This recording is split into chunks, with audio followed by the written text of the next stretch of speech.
UP में आज एक बड़ा फैसला हुआ है। लाखों छात्रों के खाते में सीधे 3,350 करोड़ रुपए भेजे गए हैं।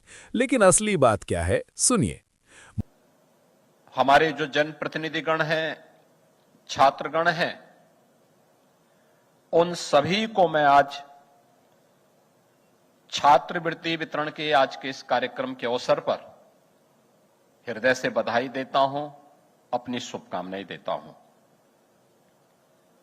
यानी अगर इन सबको देखा जाए तो आज उत्तर प्रदेश में इस वित्तीय वर्ष का जो 2025 मार्च 2025 से मार्च 2026 की कल अंतिम दिन है, यानी अंतिम दिन का मतलब कल 31 मार्च है।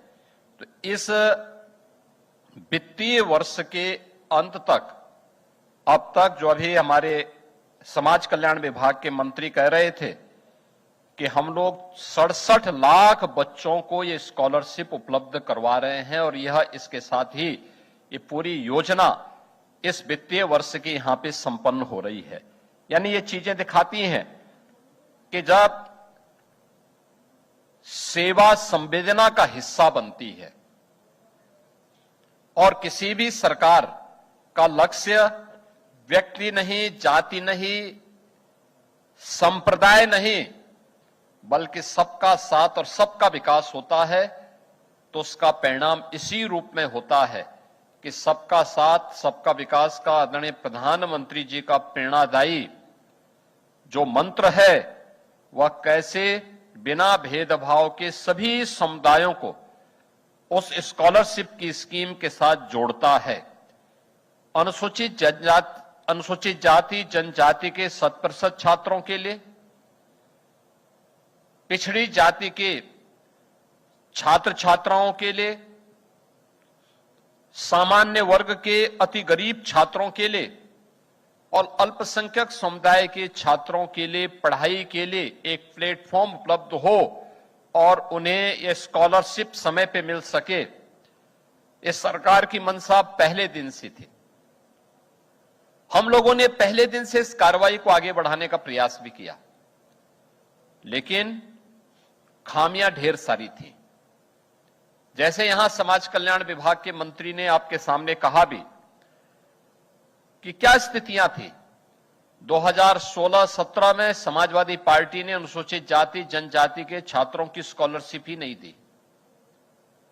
स्कॉलरशिप नहीं देने का मतलब क्योंकि उन्होंने तब तक प्रदेश को इतना नोच डाला था, इतना लूट डाला था कि प्रदेश के खाते में पैसा ही नहीं था। और जो पैसा केंद्र सरकार से अनुसूचित जाति जनजाति के छात्रों के स्कॉलरशिप के लिए आई थी, उस पैसे को उन्होंने दूसरे समाजवादी पार्टी के कार्यों के लिए डाइवर्ट कर दिया था। और इसीलिए 17 में जब सरकार आई तो मुझे एक साथ 17-18 के साथ साथ 16-17 के भी बच्चों को एक साथ स्कॉलरशिप देनी पड़ी थी। और आज मुझे बताते हुए प्रसन्नता है कि अनुसूचित जाति जनजाति के छात्र हों, पिछड़ी वर्ग के जाति के छात्र छात्राएं हों, सामान्य वर्ग के गरीब छात्र हों या फिर अल्पसंख्यक समुदाय के छात्र, ऐसे 67 लाख छात्र छात्राओं को इस स्कॉलरशिप की स्कीम का लाभ प्रदेश के अंदर प्राप्त हो रहा है। मैं इस अवसर पर उत्तर प्रदेश के इन सभी छात्र छात्राओं को जिन्हें आज ये स्कॉलरशिप की 4800 करोड़ रुपए की छात्रवृत्ति की योजना का लाभ प्राप्त हुआ है, इन सबको मैं हृदय से बधाई देता हूं।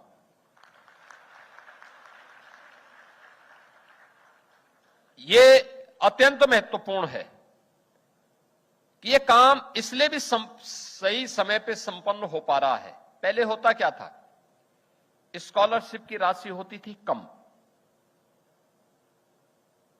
इसमें तकनीक का उपयोग नहीं होता था।